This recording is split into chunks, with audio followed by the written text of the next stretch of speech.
They say opposites attract. Well, how about these opposites? Daddies and sons. You're listening to Daddy and Son. A podcast where we explore the dynamics of daddy and son relationships, multi-generational views, And everything else in between.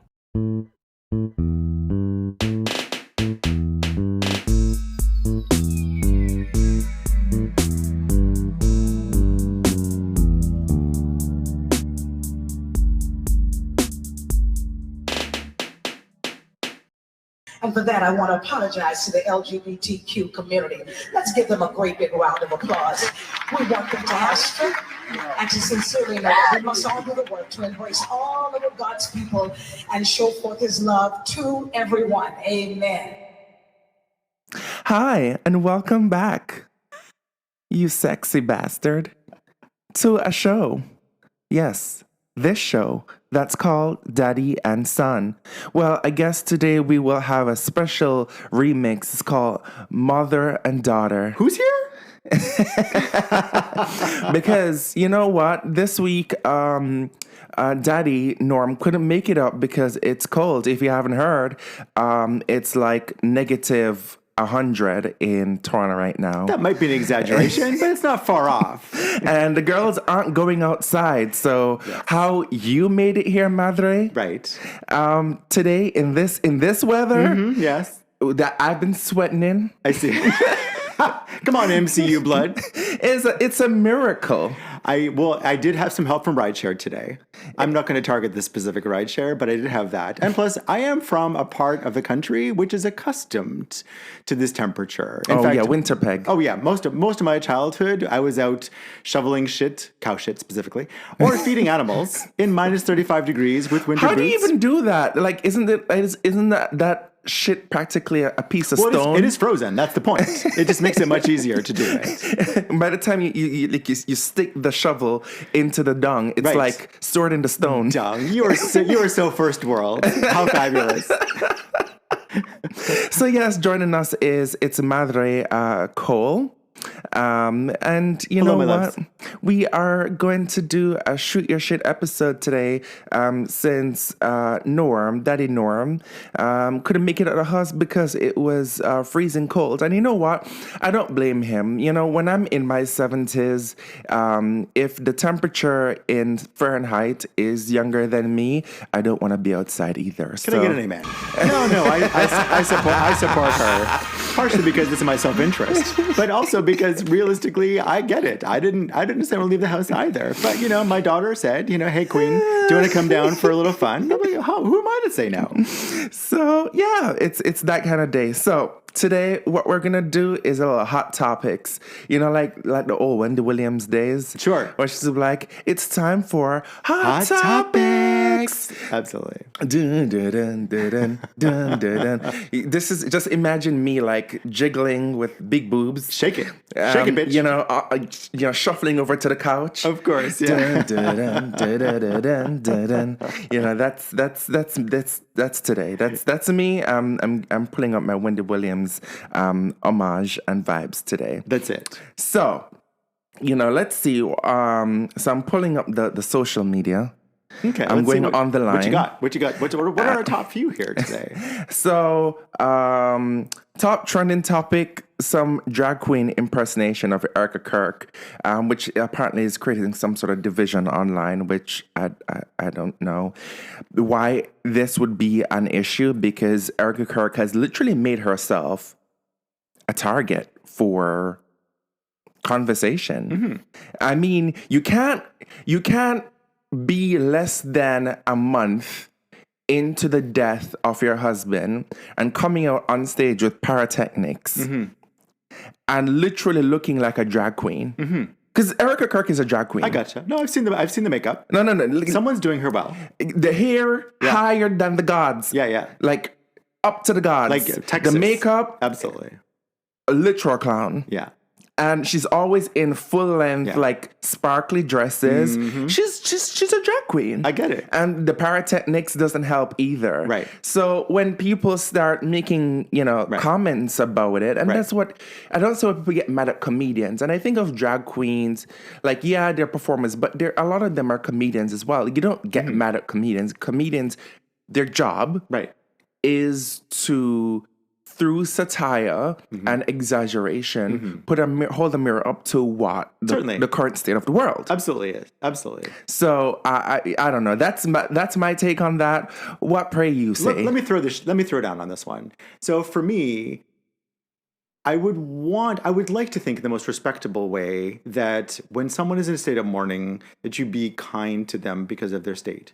But that suggests to me that you are keeping low key, that you are taking time to reflect, that you are taking care of your family, that you are keeping away from the media and not involving yourself in the theater that is involved in putting yourself on stage and dressing up. Like, Fuck that. Let's be honest. If someone had passed in my life, I would cover my mirrors like a good Jew.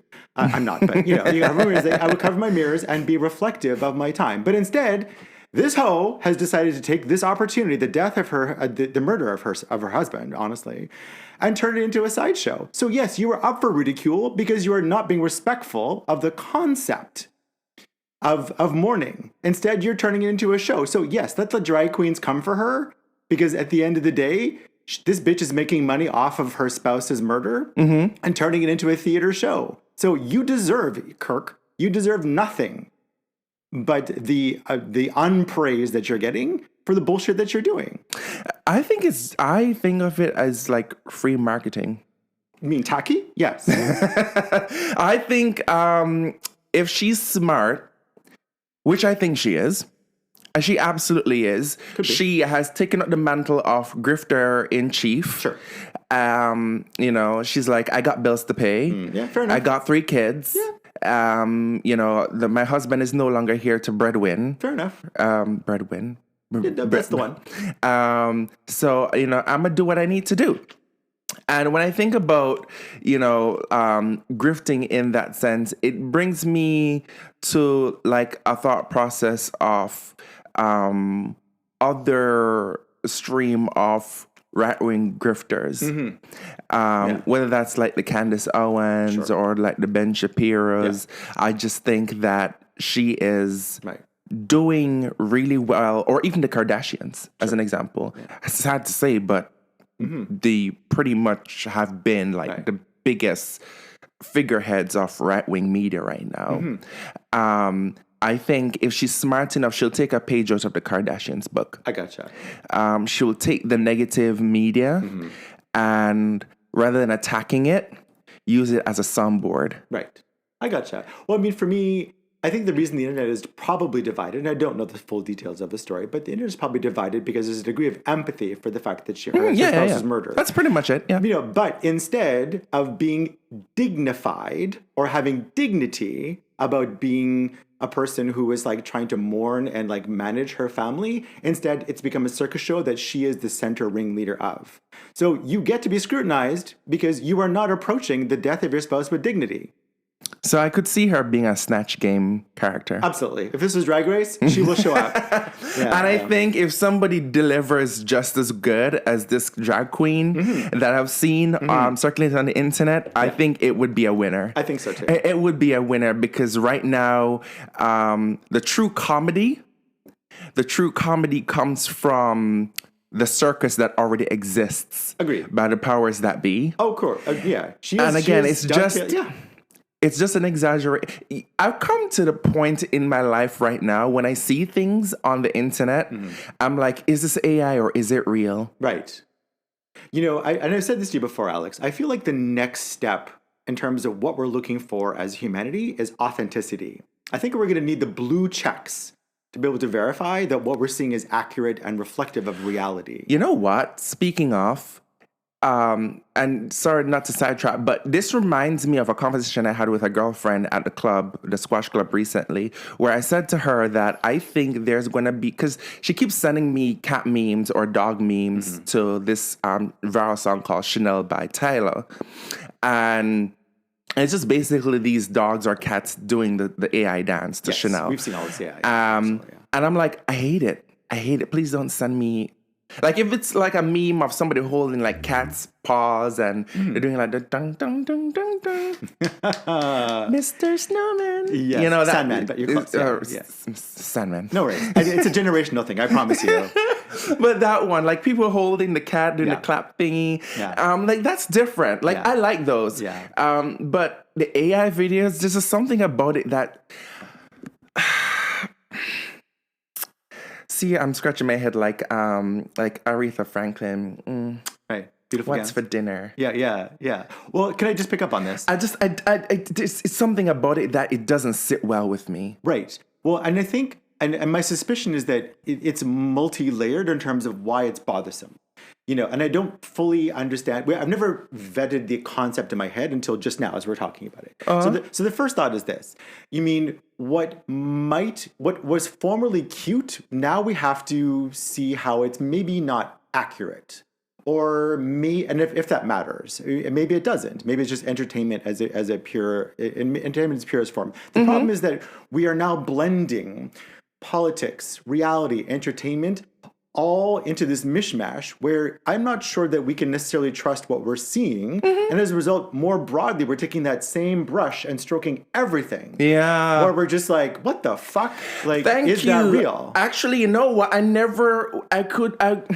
Even like just as I said it, I couldn't articulate why it bothers my spirit. Yeah. I was like, maybe as if I was like a different person, I'd be like, it's demonic. It's demonic. But there's just something about it that just bothers my spirit. I just don't like seeing it. I just don't.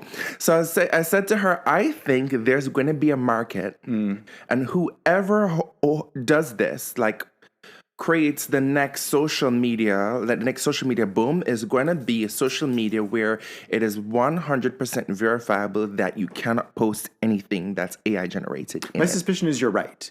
And it may come off of Blue Sky, or it may come out of Blue Sky. Actually, yes, yes. As the possibility for that, because the framework's already there. And then it'll take off from there, because my suspicion is that AI will start integrating in things that become more seamlessly looking authentic, and then that will be challenging. But Which also it already is. Yeah, well, that's fair too. Because so listeners, for those of you that are younger, like I use the retail version of AI. I ask it like, oh my God, what's the weather today? The retail version or the free version? Can both be true? Fuck you. No. I mean, I use the retail version in a very rudimentary kind of way. Like I'm not asking for mathematical formulas and algorithms to try and tailor an audience to a particular point or point of view. So my understanding of AI is actually quite limited. That said, I fully understand that there are users out there that understand to do things much more professionally and advanced in a way that I simply don't know how to do. And I understand that. That's fair. Yeah.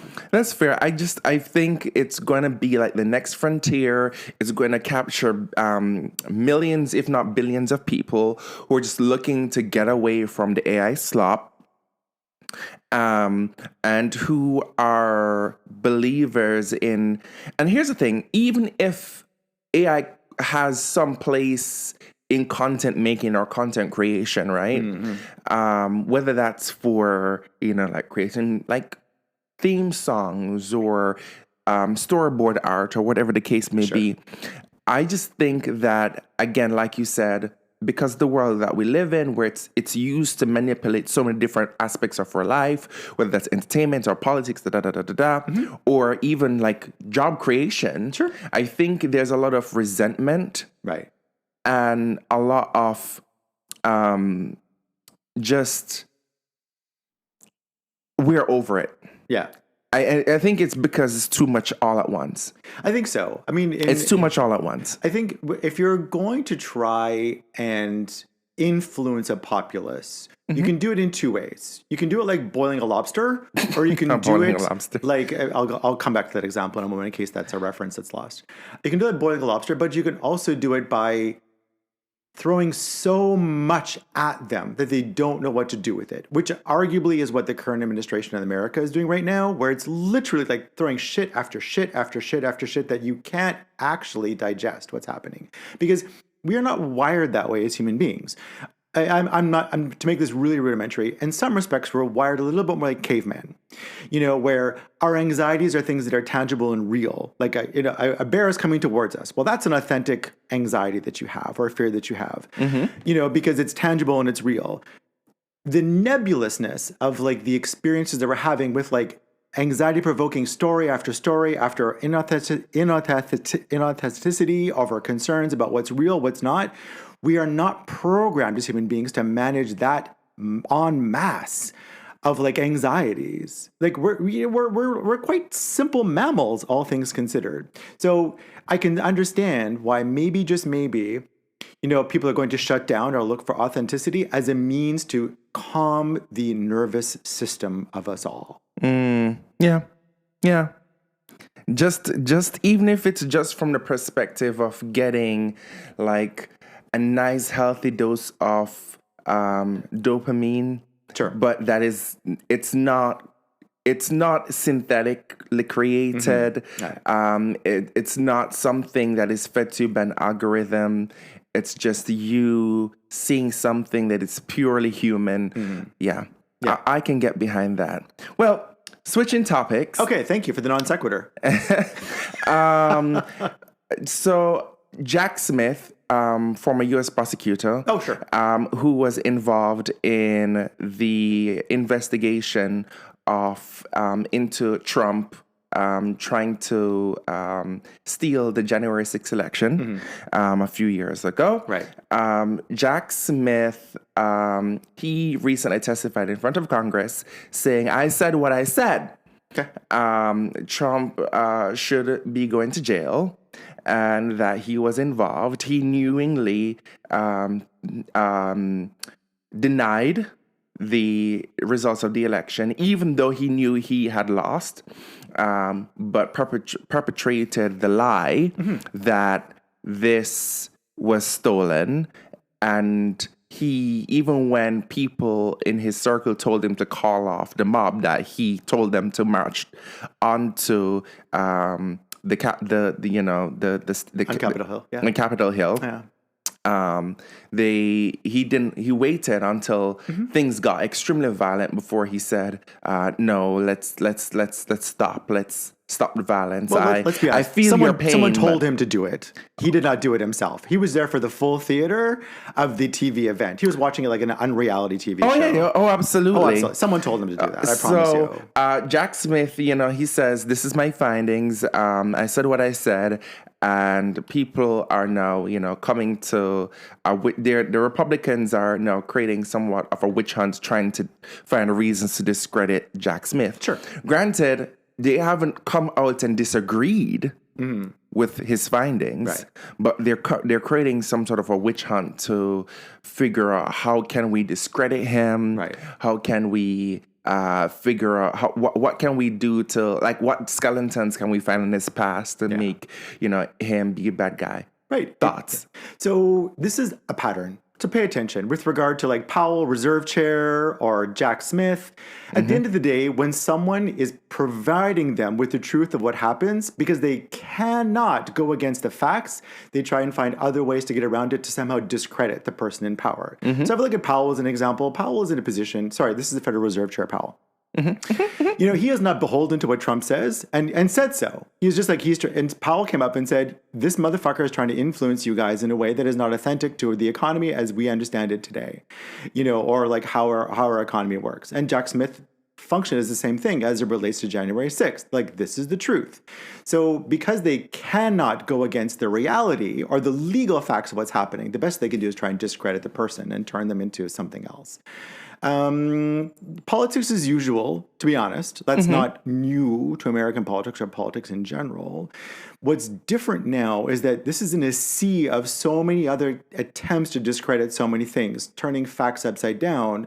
I forget what the term was in the first election, but they talked about like alternative facts. Alternative facts, yeah. Where it's just like, wait, what? It's either a fact or it's not. And this is problematic because it starts to distort reality because in general, most of us get our news or our thoughts or our thought processes influenced by the media. But when the media becomes its own circus show in a way that is distorted by the people who are trying to get a point across that is not authentic or accurate, it becomes problematic to us because we don't really know how to navigate or negotiate these new terms and conditions. That's fair. I think as someone who's sat on a board before, granted, this is not like the Treasury Board, of course, the Board of Treasury of the United States. Nothing of that nature. Federal Reserve, but yes, or the exactly. Federal Reserve. Yeah. But what I can tell you is typically there is that one or two, even though America is on a claim, quote unquote, on a meritocracy, it's running on a meritocracy right now. Certainly the illusion of it. Or the illusion of it. But there will always be that really smart person who comes in. It's about maybe 10 or 12 people on the board. We all meet once a month, eat salad, and, talk smart. Sure. Or go around the room talking smart. Sure. We all nod. But then there's that one person when they speak, everyone listens. They pay attention. That's fair. And then there's the other meeting that happens after the meeting, like the true meeting. This meeting happens in the parking lot. Right. I know that I'm familiar. Absolutely, And that's the meeting where people have the general discussions of breaking down what really happened. Of course, and they make their decisions based on that parking lot meeting. Yeah. Powell is that guy. Powell is that guy? He's that guy. 100%. And even if he is, no longer the chairman, he will still be involved in the board at some way, somehow. And I think his influence and his pull is if he says interest rates for the best outcome of the nation should be left exactly where it is. Yeah. You know what's going to happen? All banks, Yeah. they're going to listen to him. Absolutely. No question. Like, don't be wrong. All banks and all organizations, corporate organizations, will kiss Trump's ass optically on camera. But at the end of the day, they will go back into the back rooms. They'll let like the tantrum toddler have his moment in the media, but they will still continue business as usual because that's in their interest. What's in business's interest is not necessarily what's in Trump's interest because Trump is only concerned. We should pull out of this nosedive in a second. Trump's only concerned about his interests, not even necessarily his tech bros or his finance bros. Because if he was, then probably Venezuela would have gone better. Because even the oil companies are like, fuck no, we're not touching it, Venezuela. They're like, we've you left lost that so shit much on money fire. on this already. This is not the first or second time we've done this. We've pulled out for more than 20 years. Yeah. Why do we need to even go back Absolutely. and reinvest in this madness? Of course. And there is no stability to it. Here's the thing about business. Because it was all done illegally anyways. Here's the thing about business that, as I understand it, and I promise you I'm an MPA, not an MBA, so I know very little about this. But I can promise you that business relies on consistency and predictability. It does not rely on eruptions, and I'm pulling Carney into this now. Fair. It does not rely on eruptions in a political or business or financial economic system, because although there's opportunity to take advantage, in general, money people are conservative. They're not looking for eruptions. They're looking for consistency, for returns. They're looking for shareholder understanding of what's happening. You have to long explain to many people how it is, where it is they can put their money safely so they can get their ROI. Correct. And these people, these business people understand that. I think Trump is one of those people that he is of that mindset that, much like a lot of board members. Sure. I own the company. They don't. Of course they don't. Of course, yeah. The shareholders do. For sure. But they're like, I own the company. I'm the big man. I'm making the shots. So what I think is best for the company is best. Not what the shareholders think for the company is best. Yeah.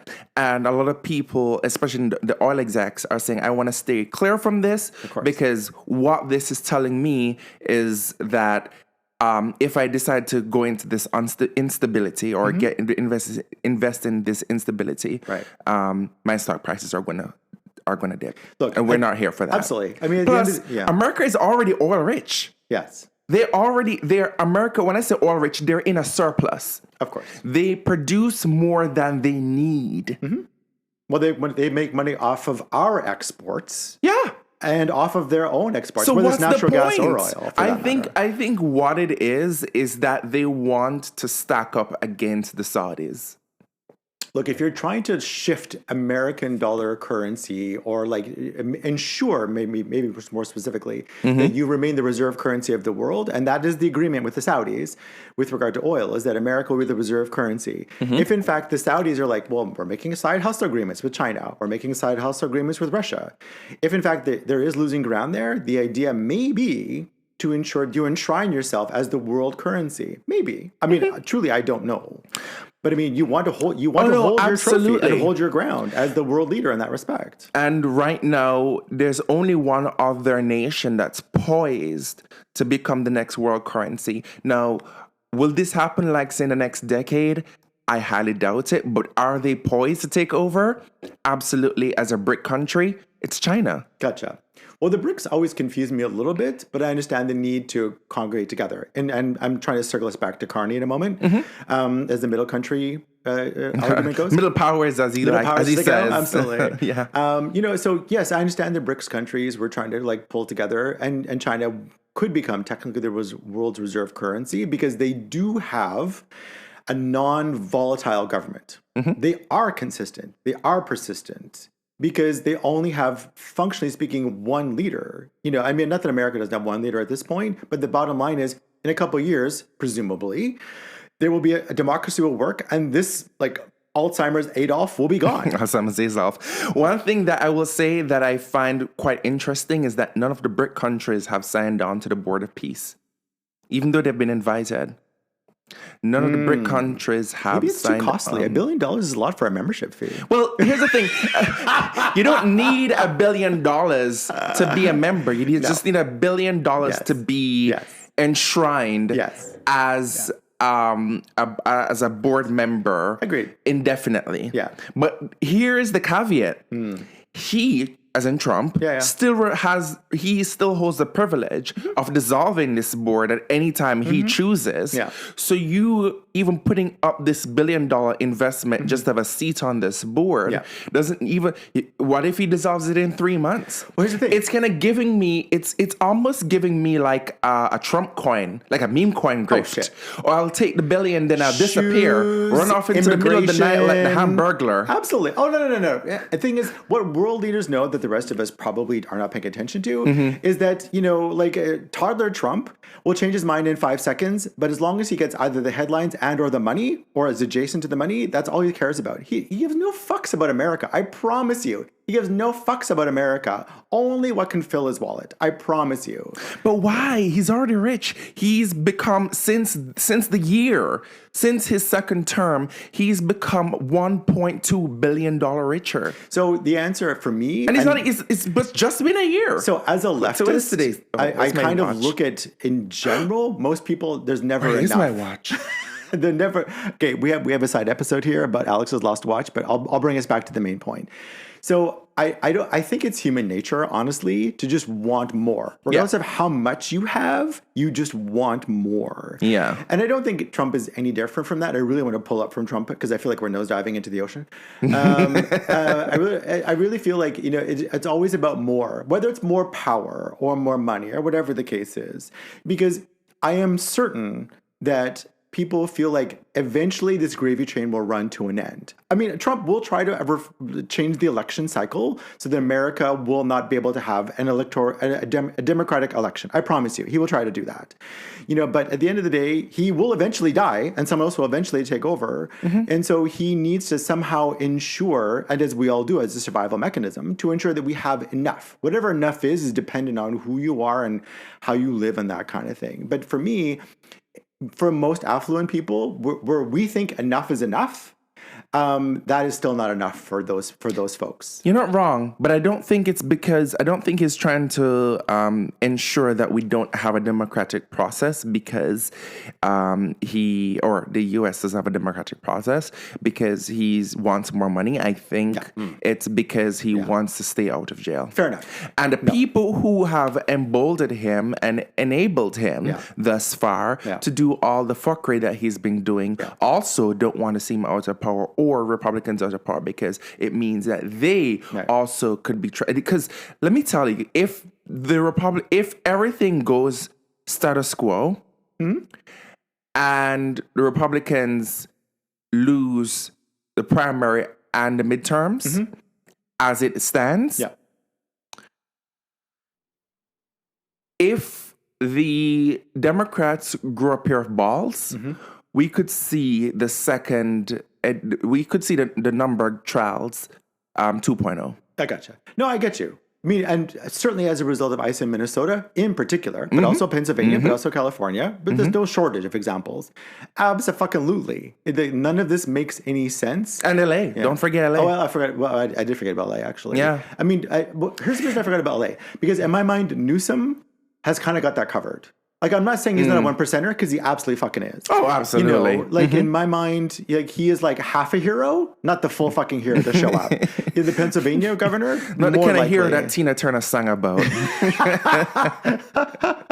Okay, so let me pull up from this whole thing because I'm heavily invested in Minnesota audience. I'm heavily invested in Minnesota because I was there for my education, so I have a very strong feeling towards it. And because I'm from Manitoba and Minnesota, they're very similar. Yeah, in terms share of nature. borders. Yeah. Absolutely. Like the people are roughly the same, all that kind of stuff. So let me pull up from this. For me, Trump is not unconcerned about democracy. He's only concerned about staying out of jail. I 100% agree. And he also sees himself as above the law. Thank you, Supreme Court, that he stacked to allow that to happen. Fucking hell. You know, so for me, but that isn't to say that things won't change in the future. That Supreme Courts can be expanded. It's 9 judges right now, but fair, there's no infinite. There's an infinite amount that it can go to depending on who's in power. Yeah, that's true. I'm not going to criticize Biden exactly, but two things he could have done that could have prevented where we are today. If you just pardoned Trump right off the jump, we would probably not be where we are today. That is true. If he expanded Supreme Court to include more left-wing judges, then we could have done that sort of thing. But so for whatever reason, the Democrats and the Democratic Party have been arguably more passive and not necessarily aggressive, or maybe to look at it differently, they have not been as corrupt as the GOP, and they're trying to keep in line with the traditional values of America as it relates to judiciary, as it relates to economics. That seems to be out of alignment with the reality that we're in today. So I don't know that that's true or false. I would just argue that is two talking points. Well, I think much like the American dream, it's still asleep because you know, being woke is such a bad thing now. So, you know, but only by a certain part of the government. It's dead asleep. Yeah, it's dead asleep. It's dead asleep. Yeah, absolutely. And with that, we're going to take a quick break to refresh our drinks, and we'll be right back. Thank you.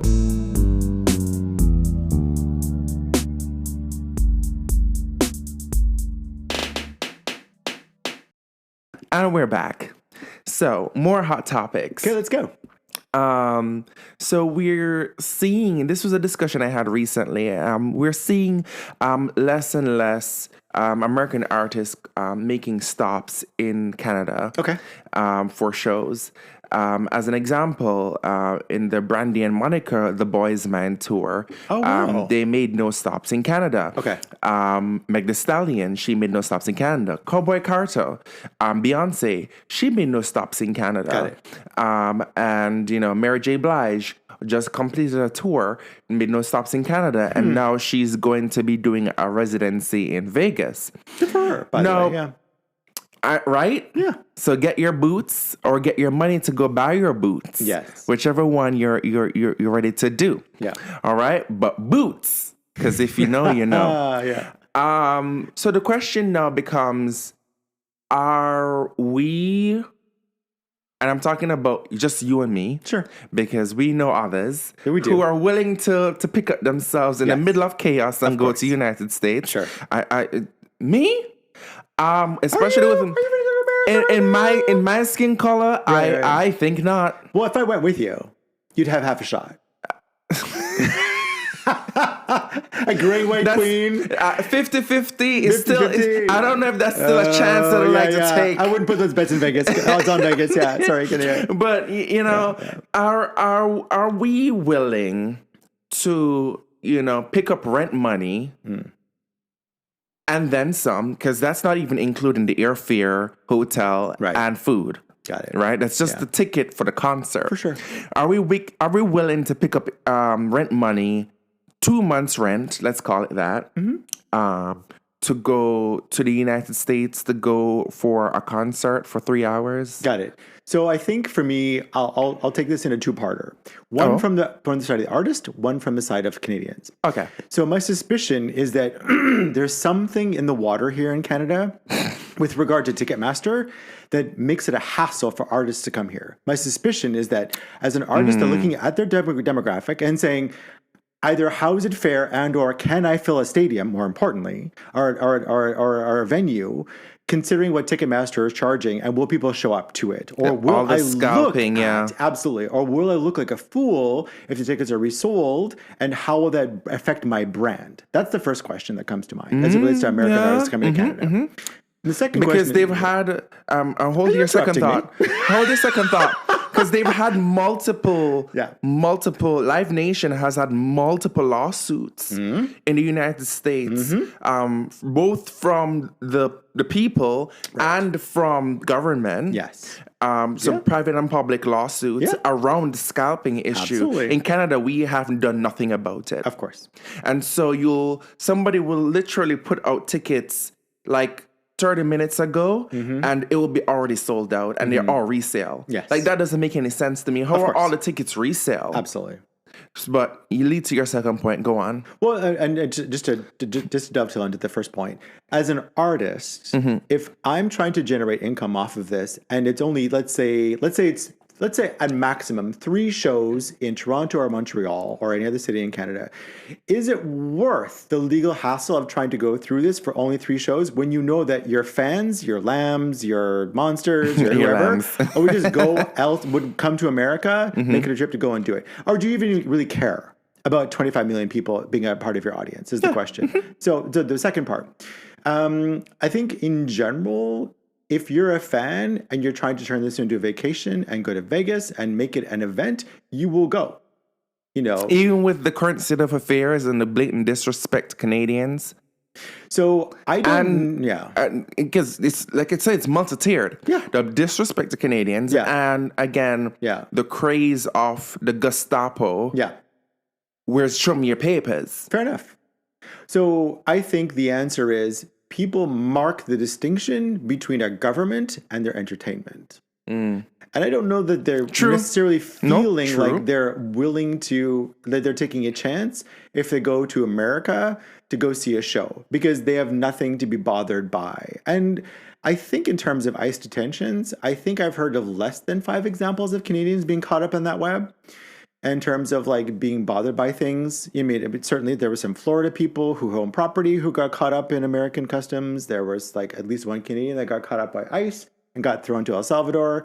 If that's still true, if that's accurate or not, there I'm was not one sure that died anymore. in their custody. Absolutely. Yeah. So I think for the most part, because we have had a traditionally lengthy relationship with America and civility, most people are not concerned about that in relation to wanting to get their gratitude of going to see their favorite artist. Yeah, but these aren't normal times. So I don't know that people are necessarily thinking about the contrast between normal times and today times. I actually don't think that they are. And then my second rebuttal to that is most Canadians are likely to go to blue states, for these kind of concerts. Sure. They're they're likely to go to Vegas aside, California. Aside, Isn't Nevada blue now? I don't think so. I know Nevada was turning purple, but I don't know if it's gone blue. I thought Nevada was blue. You know what? The internet is your friend. It is true. But actually looking up the point. So I think most Canadians feel like they're a little bit invulnerable to the experience of others as it relates to nationality. Like we may be tariffed, we may be whatever the case is, but in general. So it's a swing state. Okay, so purple. Yeah, it is makes sense. purple, yeah. Yeah. It is. It's okay. All right. Yeah. So I think most Canadians don't necessarily feel vulnerable going to Vegas, because I think America is not really bothered by Vegas because Vegas is one of those states where it's just like prostitution's almost always been legal. Shit happens there where people like what stays in Vegas, what happens in Vegas stays in Vegas. So I don't necessarily know that people feel vulnerable going to Vegas in the way that they may feel differently going to other states. But again, like concerts are more likely going to be in like LA. It's more likely going to be in like a New York. It's more likely going to be in like to your point. blue states. And those are the ones that are heavily targeted right now. By ICE and the current Trump administration. Agreed. So, the way I think about it is, why put yourself in even if it's a small margin, right, that you may get snatched up and deported to El Salvador? Mm-hmm. I hear we're on vacation. Even if it's like a 5%, right? If you had a 5% chance, right, that if you traveled to Russia, sure, you would get killed as a homosexual. Sure, that is in practice. Mm-hmm. Right? You're a practicing homosexual. Most all the time. 99% of the time, girl. A lifestyle homosexual. Everybody knows. It's on my social media. He lives an alternative lifestyle, ladies and gentlemen. ALT. Full caps. If you were, would you take yourself up and go to Russia? That's the question. Sure. I think the answer is I would not do it, but America, I would. But what's the difference? Distance, history, and legacy. You see, that's the thing. America has always been the world. They've always been the good guys, and right now they're not. Sorry, the reason I'm laughing out loud, I apologize for the barking in your ear, is because any Reddit map, there's a thing called map porn on Reddit. It talks about any number of things. It could be just like, where are the most amount of, uncircumcised dicks? Where are the most amount of people who eat poutine? That sort of thing. So one of the maps I saw on Reddit recently, what's called map porn, is the subreddit. And it said, which country do you think is the biggest threat to you? Mm-hmm. And in general, at least, hold on, let me rephrase that. The latest update of that was the world map showing how America is considered a threat to, or a threat by, in this case, Latin America, some of Europe, some of East Asia, some of Southeast Asia. Mm-hmm. America is the biggest threat. Yeah. As Canadians, we've been slightly indoctrinated to think that America is not a threat to us because we're so much like them. And that's why they're going to take us like it's like they took Venezuela by wiping sweat off a brow.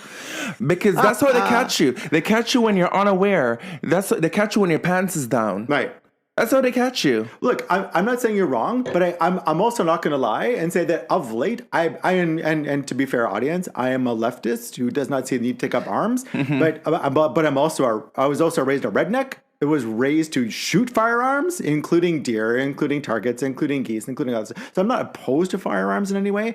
But the bottom line is, of late, I've been thinking about what if shit went down?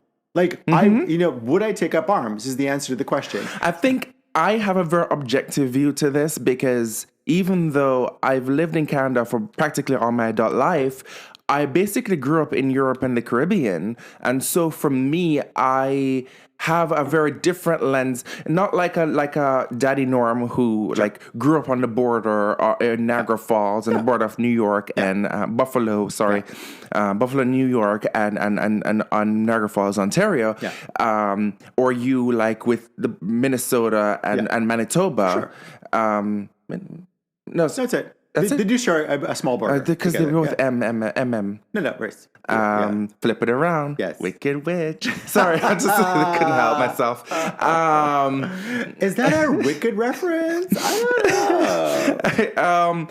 But for myself, I don't have the same sentiment. I don't have the sentiment of crossing the border, never having to use my passport, and just being. I am white and of a certain age, so exactly. I I don't have that nostalgia to lean on, and so for me, it's just when I see a threat, I see a threat. Fair enough. It's like being on these, and I'm black. Right, So right, I grew up having to, watch, with my hands folded, lean up in a corner, watching, watch your six, watch your six. Right, right. I grew up Wait, like. what's the reference to the six? Watch your six? Watch your six. I don't get it. Like you're behind. Oh, gotcha. Gotcha. I grew up having to, on these streets all my life. I had to fight. Fuck you on your streets. let me just pull focus for a second here, people. And not to criticize Alex, because that's awesome. But like, I feel like I have a number of exemption cards. I have exemption cards because I'm a mostly articulate English-speaking white person. White speaking. Your white speaking works What is too. white speak? I don't know. We should look that up. It's a Urban Dictionary. Let's just tap that in. It's that like when you say, it's not American accent vernacular. I'm coming for you, buddy. Yeah, gangster style, Chicago gangster style. Yeah, absolutely. That's white speak. No, but I feel like there's a certain amount of, obviously I'm speaking to privilege now. And so I understand that in my mind, although maybe not in practice, when it comes to America, I have a certain amount of exemption cards. My exemption card is my age. My exemption card is my appearance. My exemption card is my articulation. My exemption card is a number of different things that I feel like in a pinch I could get through. You, Alex, do not have that privilege. Oh, so probably white speak is how typical Caucasian Americans with a suit and tie would speak. It sounds very proper, but without any slang. And each letter is enunciated with care. In addition to no slang, there's also any contradictions, such as aren't and ain't. So, yeah, apparently there is white speak. Look, you covered this in your topic with regard to your Saskatchewan people, where you made a point with Norm talking about the people who, like, they speak all Western, but somehow get a pass, whereas a black person does not get a pass if they use African American vernacular. You talked about this in your previous example. I'm just really making the point that I get that exemption. That's all I'm saying. Whether I actually do is a different matter entirely. I'm just saying I think I do. Yeah. I think just for me, see, listeners, I listen to other podcasts, not just mine. The lens in which I've been raised and I grew up is like I've always take as an example when I was getting the promotion at work. Remember, I was paranoid. Yeah. I was paranoid. But you live in paranoia. What are you talking about? I was like, they're coming for me. Yeah, no, they're coming. They're setting me up for failure. Yes. No conversation we had. There's an ulterior motive. Of course, yeah. Granted, it's been smooth sailing. It's been a year, smooth sailing. But the point I'm trying to make is, my default setting is always to see what's going down. Yes. That's why, like, when, black people and niggas on these streets, like when we go out and we in public. Pulling the N-word for authenticity. we're always like, especially we're in a group of white people, of course. We're like, should we get out? Yeah. Like, no pun intended. It is the movie episode, get out. Literally, that kind of thing. So I think for me, I'm not enamored by the sparkle. I don't have the nostalgia. I don't have all of that. So I am seeing it from an objective point of view, like, this is a threat. How are people still comfortable? How are people still leaning in on this is the government is different from the people. Fuck that shit. The people voted in the government. How are you able to, like, even if it's half the nation or half the voting population that thinks this way, that in itself is enough for me to feel like if I go to this country, it's more than just a 5% chance that something is going to happen to me. Yeah. I think it's reasonable to think that. And that's why I feel much more safer going to China right now than going to the US. And I still can't believe I'm saying that out loud, but it's true. Right. Well, it's difficult to know because on a place one hand, that mark you, I'm legally not even allowed to work. Gotcha. Because of the nature of my job. Fair enough. Well, I think for me, just using the China-US example, I think the difference is that in general, most American offenses are published. In China, the offenses are not. So I don't know that you should have the confidence to believe that somehow you are safer traveling to China in the sense of your connections and opportunities. Yes, of course you're safer.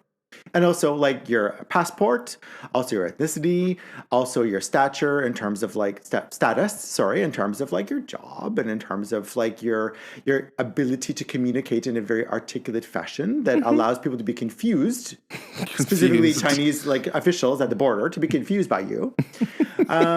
Yes, of course, you should feel emboldened to be everything you need to be. The difference is that when you go missing in China, you're gone. The difference in America is that you have some degree of recourse that you're found or findable on some level. I mean, and this is an extreme case scenario, I promise you. This is where yeah. Well, El Salvador or where? You know, like where is he? A cage in Florida with a bunch of crocodiles. What are you talking about? Albatross. You know, it's just it literally it is. I would rather just stay home. And so, you know, to all the artists, I highly doubt Beyonce's listening to this. I highly doubt Meg Thee Stallion's listening to this. Yeah. But if there's anybody that happens to be, you know, close to somebody who knows somebody who knows somebody who knows somebody, we want to support. Of course. We want to support. But I think that's a business decision, not a political decision. Probably. I think it is. Yeah. My suspicion is that, and it's not even like the artist is making the decision. It's more like somewhere in the management chain, someone has decided that this is not worth the time and effort it takes to get through it for the revenue generation of it. When in fact, the true hardcore, like, you know, I'm sorry, I don't remember the names of the followers of the various people, like the Lambs or the monsters or whatever the case is, they will find a way to get through it. They will continue to support their artists that they venerate and enjoy and love. Yeah. Do we have time for one more? That was the topic. Yeah. Do we have time for one more topic? I think we have time. Okay. 10 more minutes. We have time for one more topic. Okay, gotcha. Heated Rivalry. The hottest show on television right now. Bad gay. Not watched it yet. You know what? You're much of a bad gay as I'm a bad gay because I haven't watched a full season of Drag Race. So I'm clutching my pearls. It's like because I'm the type of gay that lives an alternative lifestyle. So I don't. I couldn't imagine a more conventional gay than you, but sure, why not? I don't really watch, Drag Race. I'm but anyhow. But I digress. Nerd gay. What you're hearing, audience, is that he is not a pop gay. He's more of a nerd gay. That's what you're hearing. It's so weird because I think it was last night I was talking about like what category am I? Am I a fashion queen? I don't know. Adjacent. Am I like a Martha Stewart queen? Especially now I'm at SSRIs. I'm looking around. I'm looking around adjacent. The studio. Yeah. Am I like what kind of queen am I? I don't know. Gotcha. I'm still trying to find a box. Gotcha. Well, first of all, stop with the box bullshit. You know what I mean? Yes, I'm not a lesbian. I don't fit. I don't like boxes. No reason. And if you're looking for a label, then I guess like everyone today, you get to make up your own label. Right? Like, back in the day, I'm tapping the table. Back in the day, it was like you were standard issue gay, and then you became like queer. Or maybe it was queer first and then gay. I'm not sure about the order of things. But so I feel like maybe today, because it's easy for me to say to you, I'm waving my hands at Alex when I say this. It's easy for me to say to you, like, I'm a standard issue gay cis male of a certain age, 55 plus, who just has an understanding of the world based on demi-centenarian. Yes, thank you. Based on the time I grew up in. I'm a man of my time, so I'm going to say shit that's going to offend people along the way because I am a man of my time and experience. And the world is changing around me in a way that sometimes confuses me, but I'm trying to be adaptable too. So my point is, with regard to you deciding what your label is for this week, this month, this year, you get to decide. Because I feel like that's the paradigm that your people, and by that I mean younger people, your people live in terms of like coming up with their own label for things, But I just prefer the conventional labels, like cis, white, male, queer / gay, just because that's an easy nomenclature where you get to pigeonhole me immediately. Yeah. And you understand the paradigm in which I live. Whatever capital letter you are on the alphabet system. Sure. And I'm just offering you the same opportunity, but an adaptive one, as opposed to like the conventional one that I'm choosing. So, whatever gay I am, I don't know. But What I do know is that I'm after being asked maybe 30 something times, have you seen Heated Rivalry? Have you seen Heated Rivalry? Have you seen it? Sometimes by the same people 3 times. Sure. On 3 separate weeks. Of course. I have decided to binge watch it over Good for the you. span of 2 I'm nights. glad. The excitement, and most of these people are straight people, by the way. Fair enough. Fair The enough. excitement. Right. They are 90% of the population, so. Yeah, true. Ish. Ish. The excitement, oh my God, this is like porn. Yeah. It's kind of crazy to me because while it was heated and hot, Sure. you know, I've seen more porn in like American Gods. Got it. I've seen more American Gods is porn actually quite great. in like Yeah. Game of Thrones. Yeah. You know, I've seen more in any HBO show. Right. Right. Fair. Yeah. You know, Yeah. so for me, it was kind of like, is it just because it's 2 men? That's what makes it so polarizing? A rhetorical answer to your question is yes, because it's conventional porn they've already seen or discreetly seen while not telling their partner. And this is like publicly out there, like fact, that's not softcore porn. It's not. It's just like you're being asked to listen. To be fair, audience, I have not seen a lot of Heated Rivalry, but I've heard enough from people to understand that this is like reliant on your imagination, but graphic enough that you understand what's happening, as I understand it. But the truth is, I haven't seen it. I will see it. I've seen episode 6 only because your gunkle, his close friend. The episode 6 was filmed in his cabin. The cottage. In the cottage. Yeah. That's the reason I specifically went to episode 6 because it wanted to see the real estate. I wanted to see what was going on. Like, what are the faucets like? Like, you know, what are the window treatments like? You know, like what is that the case? Yeah. Well, here's the thing. According to Gemini, women make up a significant portion of the gay male pornography viewers. According to a recent study on Pornhub Insights from 2025, it indicates that women made up 47% of gay content viewership. Okay.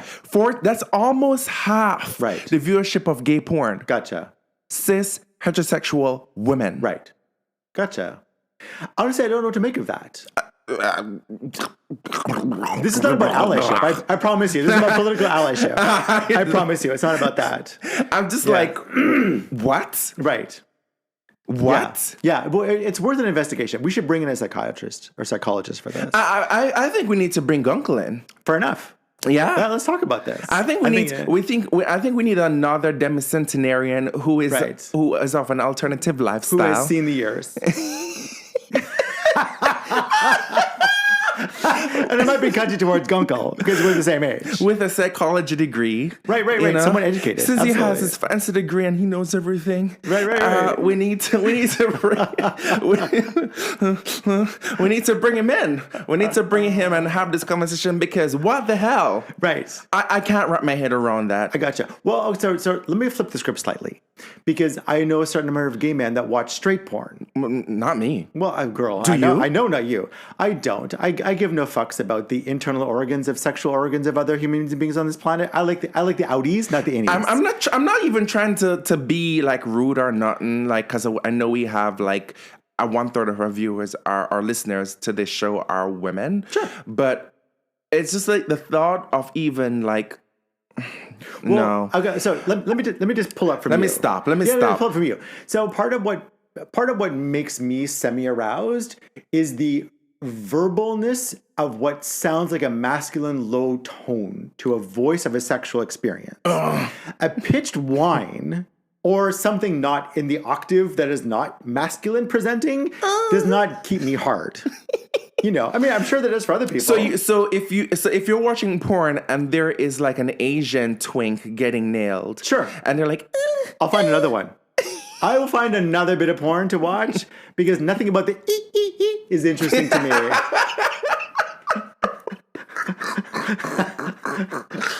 Can I tell you? I'm being honest. Like it's the same. I like it. There's nothing about it that is a turn on for me. It's not for me. Yeah, but I like biracial porn, but I don't like, and I like I will. This is a whole other podcast, but I'm gonna end on this. There is something about like a majority of the all black porn that it just really does something to me Really? It's not masculinity upon masculinity? that It's doesn't not perceived it doesn't masculinity? stir up feelings in me. Gotcha. And I think it's because it's the flip side of what you just mentioned. Of course. It's like there's a lot of slapping usually. Sure. It's like, yeah, nigga. But it's nonverbal, yeah, right? nigga. Yeah, and I'm just like, Right. do you like why? Like Right. why? Right. Well, because there's no power differential between two black people saying that word. And I never thought of it that way.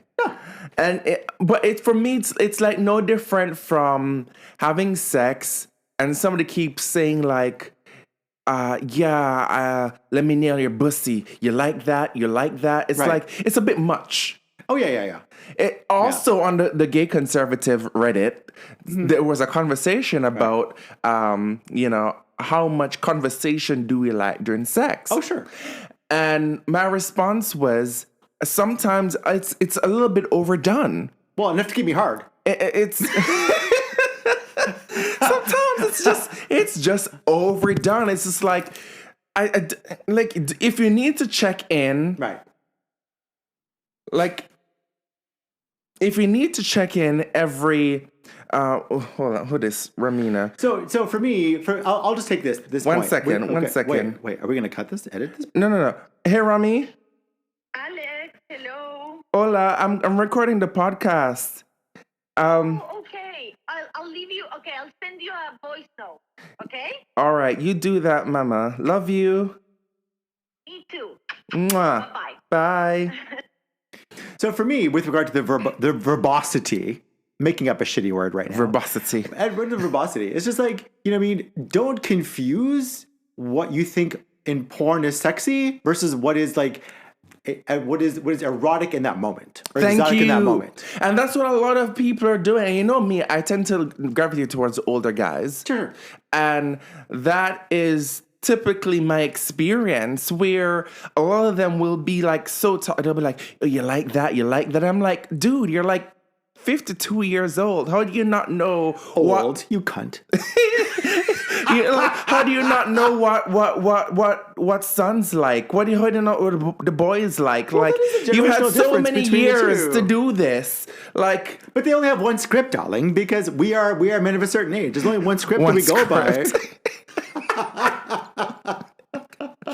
I can't even. And we're not watching X-Tube. We're watching the VHS version worn down by years of like fast forwarding through to the cum shot, to the money shot.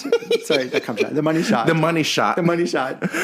So that's it for me. But yeah, I think I'd like to bring in an expert. Go on. I think we should. Because like I said, and a true expert, not just like A professional. Someone Billy who's Bob, educated in this area. who Billy Bob, who says, I'm a guru Yes. and a life coach Yeah. with like Life 100,000 coach. subscribers. Yes, yeah. No, like an actual expert, A somebody legit educated person who understands how Thank things you, work. Yeah, of exactly. course, yeah. And bring them in. So I've got to go bake some cupcakes and bribe our gunkle let's to see how come we on do. the show. All right. So with that with that, is there any last random words you'd like to give the people? Not specifically. I learned a new word this week called puppet. And so for those of you who understand what that means, please feel free to look it up in Urban Dictionary. I also think I would want to impart this bit of knowledge. We are in January right now, and we are in a season where there's lack of sunshine and a lack of community people making connection. And it's a bit of a lonely time for people. And what I want you to remember is like post-holidays, when you have an opportunity, reach out to folks in your life or reach out to folks in general, but reach out to folks in your life that you feel like you want a bit of a connection with. Because we're prior to beach season, we're prior to sunshine, we're prior to a lot of things. And this is not the best time of year to feel lonely. And I would want people to at least make the effort to reach out to those that you love. That's my only request of people this round. Okay. All right. I think for me, I want to remind people that, wash your balls. I've been noticing like a lot of guys at the gym. Gotcha. They don't wash their balls. I don't know if it's a straight guy thing or what, but I noticed like because We think it's too homophobic. I look around, you know, when we've open stalls and like military style. What's a gym? And and I look around and the girls aren't washing their balls. And no matter how hot you are, that is a turn off. Gotcha. That smells like lint. Right. That smells like gangrene. That smells like mold. That smells like not right. That's not right. like crevice booger. Wow. I don't know, but wash your balls, men, and that's. I'm gonna just leave that at that. So. Thank you for listening, and if you made it to the end of today's episode, follow us on Spotify, Apple Podcasts, and subscribe to our YouTube channel at Daddy and Son Podcast. That is @ Daddy and Son Podcast. And just remember to like and subscribe to that channel. Even if you don't listen to it, we need the engagement, so go feed the algorithm gods. Remember, we are now available on iHeartRadio, so download the free iHeartRadio app if you are someone who is, you know, a driver. It's like, you know, the Sirius FM. Like, go download the app and support the show. And if you have any questions for the show, send them over to daddyandsonpodcast@gmail.com.